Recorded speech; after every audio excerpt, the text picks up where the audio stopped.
ہائے ہائے، اگر تم خامند ہو تو بیوی کے لیے رحمت بن جاؤ، بیوی ہو تو خامند کے لیے رحمت بن جاؤ، ایک دوسرے کو عزت دو، ہاتھ اٹھانا، گالیاں دینا، یہ کہاں کی انسانیت ہے؟ پھر ہمارا معاشرہ جوائنٹ فیملی سسٹم ہے، ساس ہو کر سسر ہو کر بچے اور بی- بیٹ بچے اور بچی کی زندگی میں اتنا داخل ہو جانا کہ ان کی زندگی کو برباد کر دینا، یہ میرے پورے معاشرے کا ایک سلگتا ہوا، ایک تلگتا ہوا، ایک جلتا ہوا، دکھ دیتا ہوا ایک اتنا بڑا روگ ہے کہ میں کتنے ہی آنسو بہاؤں تو میں اس غم کا حق نہیں ادا کر سکتا جو ہر گھر میں لڑائی ہے، ساس اور سسر کا بے جا دخل بچے بچی کی زندگی میں، اس نے گھروں کو آگ لگا دی۔ ہمارے پڑوسی ذمہ دار ہیں، ان پڑھ ہیں بڑے ذمہ دار، تعلیم اتنی نہیں ہے، تو ان کے ایک بچے کا میں نکاح پڑھانے گیا تو ان کے والد بیٹھے تھے نکاح سے پہلے، ایسے ہی تو مجھ سے کہنے لگے مولانا صاحب میری بیوی نے مجھ سے کہا کہ دیکھو ہم دونوں عمر گزار چکے ہیں، تو ایسا کرو اپنے بیٹے کا گھر الگ بناؤ اور اس کی بیگم کو وہاں لے کر آؤ، اگر یہاں لے کر آؤ گے تو ہم دونوں کہیں ان کی زندگی خراب نہ کر بیٹھے اور ان کی زندگی میں دخل دے دے کر کہیں ان کی زندگی کو تنگ نہ کر دیں، میرے بیٹے کا الگ گھر بنا، وہاں اس کی بیگم لوگ کو لے کر آ تاکہ ہم ان کی زندگی میں داخل نہ ہو سکے۔ میں حیران ہو ان کو دیکھ رہا کہ ان پڑھ باپ، ان پڑھ ماں، اور اتنی اعلیٰ درجے کی بات، اب ہر آدمی میں یہ سخت نہیں کہ اپنے بیٹے کے لیے الگ گھر بنائے، یہ تو ہمت ہے کہ ان میں دخل دینا چھوڑ کہ خامند سے زیادہ خامند کے ماں باپ اس کی بیوی پہ حق جتا رہے ہوں، یہ میرے نبی کی معاشرت میں ہے، میں دکھ سے کہہ رہا ہوں۔ اب محسوس نہ فرمائیں، کوئی عورت ساس ہے تو محسوس نہ کرے، کوئی سسر بیٹھے محسوس نہ کریں، میں درد بھری فریاد کہہ رہا ہوں۔ میرے معاشرے کا سلگتا ہوا ایک مسئلہ ہے، ایک گہرا داغ ہے جس نے زندگیوں کو تباہ و برباد کر کے رکھ دیا ہے۔ کہیں اس کا الٹ بھی ہوتا ہے کہ آنے والی لڑکی ایسی بدتمیزی کرتی ہے کہ اس کے خاند کے ماں باپ کو بے عزت کر کے رکھ دیتی ہے، رشتہ داروں سے توڑ کے رکھ دیتی ہے، یہ کیسز بھی ہیں لیکن یہ تھوڑے ہیں، یہ دوسرے والے زیادہ ہیں۔ میں اپنے نبی کی معاشرت بتانا چاہتا کہ میرے نبی کی زندگی میں محبت کے سوا کچھ نہ تھا، کل کائنات کے نبی ہیں، اور حضرت عائشہ سے کہہ رہے عائشہ دوڑ لگائیں، عائشہ دوڑ لگائیں، کوئی وہاں کہہ سکتا ہے، کوئی مولانا کہہ سکتا ہے بیوی سے آؤ آؤ بیگم دوڑ، تھوڑے کو تو گاڑی نکل نکل تھی دوڑنا کس سے، پوڑیاں چڑھ دے رہا کرو جو پوڑیاں چڑھو ہیں، عائشہ دوڑ لگائیں، کون کہہ رہے ہیں دو جہان کے سردار، عائشہ دوڑ لگائیں، تمہاری تو بزرگی فوت ہو جائے، تو آپ نے صحابہ سے کہا ایک سفر سے واپس آ رہا، جاؤ بھائی سب آگے چلے جاؤ، سارے آگے چلے گئے کہ وہ نظروں سے غائب ہو گئے، عائشہ آؤ دوڑ لگائیں، دونوں نے دوڑ لگائی، حضرت عائشہ فرماتی میں آگے نکل، کچھ سال گزر گئے تو میں ذرا موٹی ہو گئی، تو ایک سفر سے واپس آ رہے تھے، آپ نے کہا صحابہ سے چلو بھائی آگے، سورے صحابہ آگے چل کے غائب ہو گئے، کوئی نظر نہیں آ رہا، تو پھر آپ نے کہا عائشہ دوڑ لگائیں، میں کہا لگائیں، کہا ہم نے لگائی تو میں ذرا موٹی ہو گئی تھی، تو تو نبی آگے نکل گئے، تو پھر آپ نے فرمایا ہاذہ بتلک عائشہ، آج میں نے اپنا بدلہ لے لیا، اس وقت تم جیت گئی تھی، آج میں جیت۔ آپ نے نبی کی زندگی پڑھو اللہ کے واسطے کہ آپ نے گھر کیسے چلائے، کھانے کو کچھ نہیں اور بیویاں خوش ہیں، سلوک تھا، کھانے کو کچھ نہیں ہے، دو دو مہینے چولہا نہیں جلتا ہے، لیکن بیویوں کو ایسی محبت تھی کہ وہ قربان ہوتی جا رہے ہیں، اور یہ سب کچھ دے کر گھروں میں آ گیا ہے، اس لیے کہ بول تھی، نہ خامد کا بول تھی کہ نہ بیوی کا بول تھی، اور عام طور پر زیادتی چونکہ مردوں کی طرف سے ہوتی، کبھی عورتوں کی طرف سے، میں تو دونوں کے لیے بات کر رہا ہوں، اس زبان کو میٹھا کرنا سیکھ لو، اگر اپنے گھروں کو چین سے سکھ سے بھرنا چاہتے ہو تو چیزوں سے نہیں آئے گا، تمہارے سلوک سے، بیہیویئر سے آئے، اپنے سلوک اچھے کرو، اپنے رویے اچھے کرو۔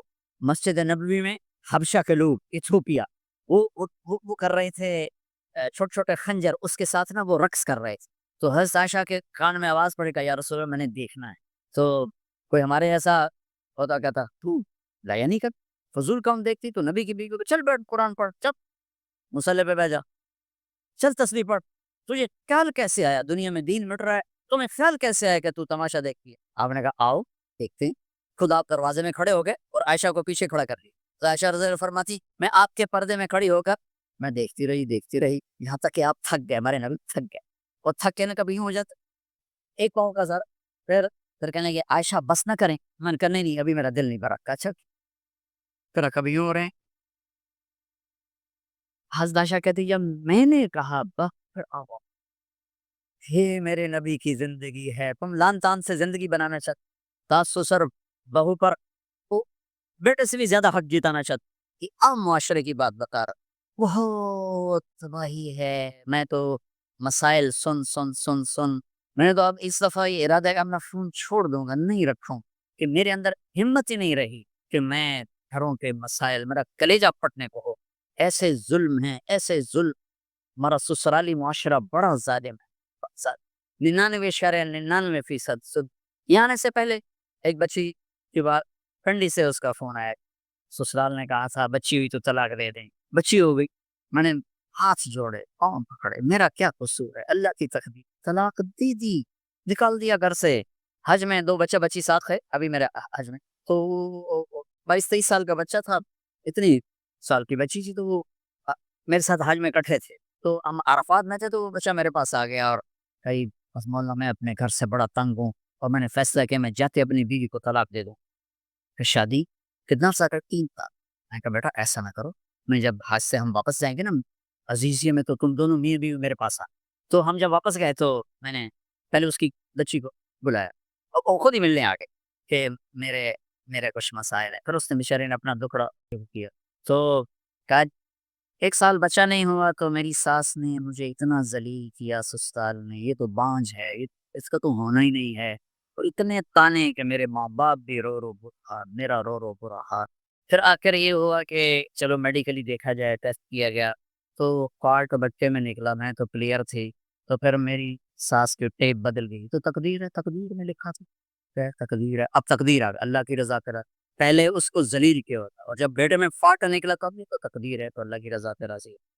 چھوٹے چھوٹے جب میں نے تھوڑی سی ان سے چیٹنگ کی تو ابھی میں اس سے فون سے ان ٹچ ہوں کہ کہیں یہ پھر بیوقوفی نہ کر بیٹھے. ہمارا گھر سکھی ہو گیا پر ماں باپ دونوں ناراض ہو گئے. میں نے ان کی ناراضگی کی فکر نہ کھا، انہیں راضی کرنا تیرے ذمے، تیری بیوی کے ذمے نہیں ہے. تو اپنا حسن سلوک کی رکھ. اس حد تک یہ ہمارے گھروں میں جو نہ جاننے کی نہ جان. دیکھو تمہارے یہاں ٹریفک کا سسٹم کتنا اچھا ہے. 10,000 گاڑیاں چل رہی ہوں، ٹریفک بلاک نہیں ہو چل رہی ہو چونکہ ہر آدمی اپنی لائن میں چل رہا. اور ہمارے پاکستان میں 10 گاڑیاں کٹھی ہو کے سر پھنسا کے کھڑی ہو جاتی ہیں، ساری رات کھلوتے اندر راہ نہیں دیں کھلوتے ہیں. کئی دفعہ او تو ہٹ او تو ہٹ او تو بچے ہو تو بچے ہو. 200 گاڑیاں ادھر 200 ادھر. یہ چونکہ میں روز سڑکوں پہ چلتا ہوں، روز یہ تماشا دیکھ. اگر تم اپنی لائن میں رہو تو کوئی فساد ہی. جب تم اپنا بیریئر کراس کرتے ہو پھر فساد شروع ہو جاتا. تو بھائیو اپنے نبی کی زندگی سیکھ. یہ سارا چھوٹا سا کام زبان زبان زبان. غیبت چھوڑ دو، جھوٹ چھوڑ دو، گالی چھوڑ دو، تانا چھوڑ دو، طنز چھوڑ دو، برا بھلا کہنا چھوڑ دو، بلکہ حوصلہ افزائی کرو، تعریف کرو. ایک ہماری دھوبن تھی ماسی شریفہ مرحوم 85 میں فوت ہوئی، 85 بہت لڑاکی تھی.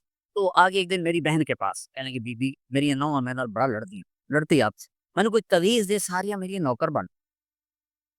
تو میری بہن نے ایسے نا ایک کاغذ پر نا وہ کل لکیریں لکونے لگا کے تو ایسے بالکل رول کر کے کہا کہ ماسی شریفہ جب تیری لڑائی شروع ہو نا تو نے یہ تعویذ یہاں رکھنا ہے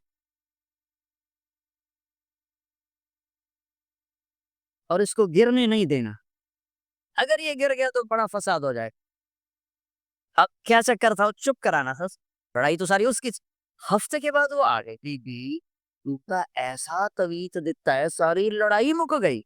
کیوں جو ماسی شریفہ آپ چپ ہو گئی یا وہ شروع تو ایسے کر بڑھ جاتا لڑائی.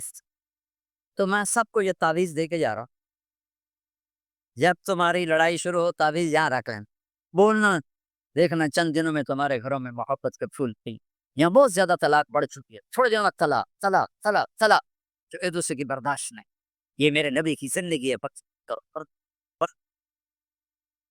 ایک اچھا ڈاکٹر بننا ایک الگ محنت اور اچھا انسان بننا یہ دوسری محنت.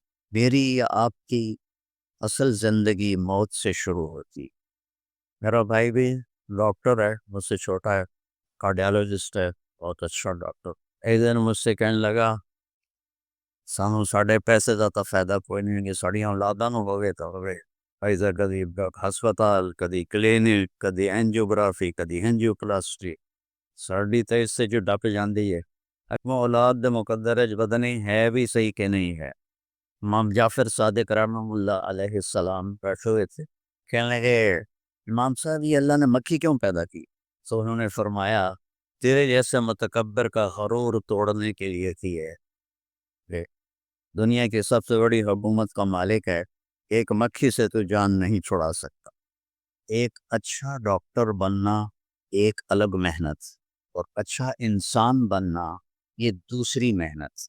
ڈاکٹر بنے سائنسدان بنے، انجینئر بنے، تاجر بنے، یہ علم اللہ نے انسانوں کو دے دیا ہے. آپ ہی نکالو، آپ ہی پڑھو.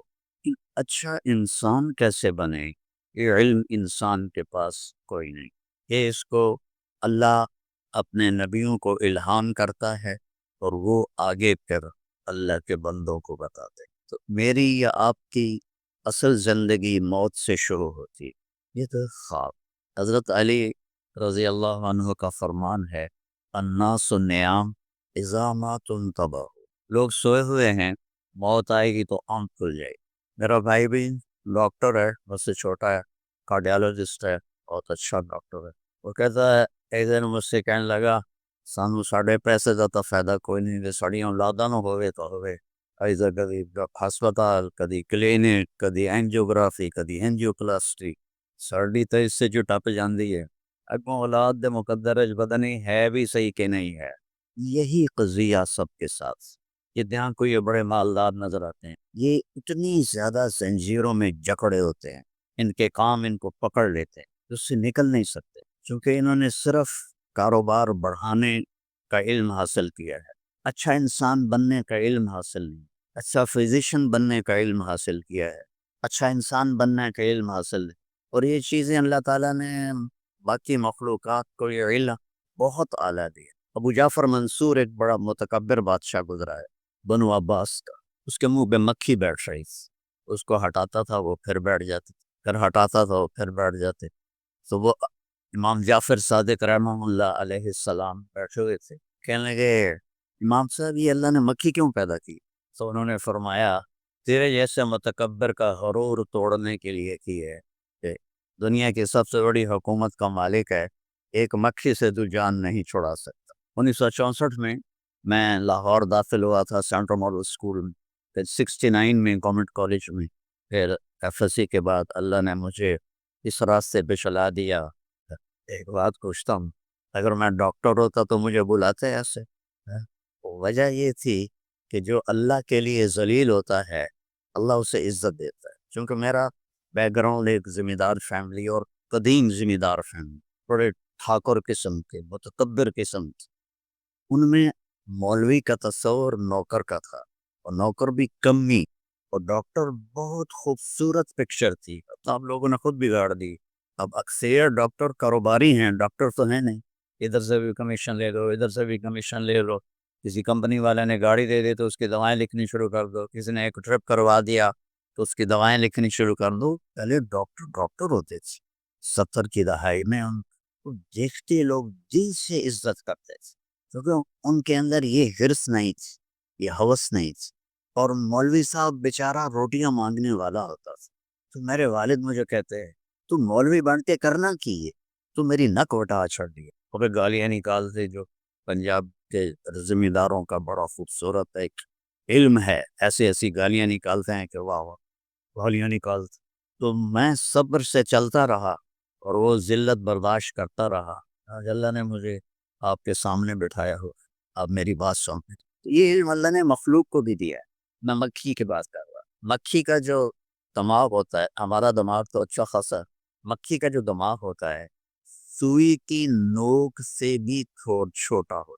ایک مکھی کا دماغ سوئی کی نوک سے بھی چھوٹا ہوتا ہے، اور اس میں 1,30,000 خلیے ہوتے ہیں، جس کو سیل کہتے ہیں. آپ 1,30,000 سوئی کی نوک سے چھوٹا دماغ، اور اس خالق پہ قربان جاؤں، 1,30,000 سیلز، اور ان کو آپس میں کنیکٹ کرنے کے لیے 5 کروڑ ریشے. 5 کروڑ. کون ہے جو یہ مکھی میں یہ سب کچھ پیدا کر رہا ہے؟ اور اس کے چھوٹے سے ماتھے پر، ہمارا کتنا بڑا ماتھا اور چہرہ ہے، 2 آنکھیں، اس کے چھوٹے سے ماتھے پہ 100 آنکھیں ہوتی ہیں. اب مجھے پیچھے نظر نہیں آ رہا، وہ کم وقت پیچھے بھی دیکھ لیتی ہے، ادھر بھی دیکھ لیتی ہے، ادھر بھی دیکھ لیتی ہے، آگے بھی دیکھ لیتی ہے، اوپر بھی دیکھ لیتی ہے، نیچے بھی دیکھ لیتی. تو اب کہیں سے بھی اس کو مارنے کی کوشش کرو، وہ گئی. تو اس کے جو دماغ کے سینسر ہیں وہ فوری جدھر سے بھی کوئی آتی ہے کوئی چیز تو وہ اس کی اگلی ٹانگوں کو سب سے پہلے حکم دیتے، پچھلی کو نہیں، کیونکہ انہوں نے اگلی سے یوں کرنا ہے. تو اس کی اگلی ٹانگوں کو وہ حکم دیتے ہیں اور وہ یوں جمپ لگاتی ہے اور آگے چلی جاتی ہے. یہ سائنس تو اللہ نے مکھی کو بھی دی ہے. ان الذین تدعون من دون اللہ لن یخلقوا ذبابا ولو اجتمعوا له. اللہ نے مکھی کو قرآن میں ذکر کیا ہے. ابھی مچھر کی سناؤں تو پتہ نہیں وہ کتنا کتنا اس کے اندر عجائب و غرائب نکل آئے ہیں. تو اللہ تعالیٰ کہہ رہا ہے تم مجھے چھوڑ کر جو میرے بندوں کو پکارتے ہو تو ان سے کہو ایک مکھی بنا. میں کچھ 100 کے قریب ملکوں میں پھرا, 2 دفعہ ایسے پوری دنیا کو اللہ نے میرے لیے مسخر کیا ہے. اسی تبلیغ کے سلسلے جیسی فرقہ واریت اور نفرت یہ انڈیا پاکستان میں پائی جاتی ہے, پوری دنیا میں کہیں نہیں پائی. ایک ہمارے عوام کو قرآن سے کوئی واسطہ ہے. کبھی آپ نے کھول کے اناٹومی پڑھنے سے آپ اچھی خاتون بن سکتی ہو یا آپ اچھے انسان بن سکتے ہو؟ میں صومالیہ گیا, وہاں کی زبان ہاؤسا ہے لیکن سب عربی جانتے ہیں, شوق سے پڑھتے. اور صبح صبح بچے جو جا رہے ہوتے ہیں اسکول, ہمارے بچوں کے ہاتھوں میں تو موبائل ہوتے ہیں, ان کے ہاتھوں میں قرآن ہوتا ہے, قرآن پڑھتے جاتے ہیں, قرآن پڑھتے آتے ہیں. اور اکثریت وہاں حافظ ہے اور 100% نمازی. ایک صومالی بے نمازی نہیں ہے, ایک صومالی مرد اور عورت. اور غریب سا ملک ہے, کہتے ہیں غربت کی وجہ سے چوریاں ہوتی ہیں. کوئی چور نہیں وہاں, نہ چوری ہوتی ہے, نہ قتل ہوتا ہے, نہ زنا ہوتا ہے. عدالتیں خالی پڑی ہوئی ہیں. اور پہلی دفعہ جب میں گیا تو میں نے راستے میں دیکھا بڑی بڑی ریڑیوں پر نا نوٹ کی گڈیاں لے کے بیٹھے ہوئے اور بوریوں میں بھی. واللہ میں سمجھا یہ وہ کاغذ کے نقلی نوٹ ہیں جو بچے کھیلتے ہیں نا, تو کھیلنے کے لیے وہ آتے ہیں لے کے جاتے ہیں. تو میں یہی سمجھ کے گزر گیا. اگلے دن میں پھر بازار سے گزرا تو پھر وہ ریڑیوں پہ جیسے یہاں سیب پڑے ہوتے ہیں, کیلے پڑے ہوتے ہیں, وہاں کوئی نوٹ پڑے ہوتے. میں نے پوچھ لیا, میں نے کہا یہ اتنے یہ نقلی نوٹ کس لیے ہیں؟ میں کہا نقلی نہیں, یہ منی ایکسچینجر بیٹھے ہیں ہمارے. یہ جاؤ کہ دیکھو کچہری بازار منی ایکسچینجر باہر کراشن کوف والا کھڑا ہوتا ہے, پھر بھی ڈاکے پڑ جاتے ہیں. اور وہ بوریوں میں ٹرالی کے اوپر آرام سے بیٹھے ہوئے قرآن پڑھ رہے. اچھا انسان بننے کے لیے میرے نبی کا علم چاہیے, میرے نبی کی زندگی چاہیے, میرے نبی کے اخلاق چاہیے. اس کے بعد آپ اچھے ڈاکٹر بن جائیں, آپ اچھے مینیجر بن جائیں, پرنسپل بن جائیں, اچھے شوہر بنے, اچھی بیوی بنے. ان ساری اچھائیوں کی جو جڑ ہے وہ جناب رسول اللہ صلی اللہ تعالیٰ علیہ وسلم کی مبارک زندگی ہے.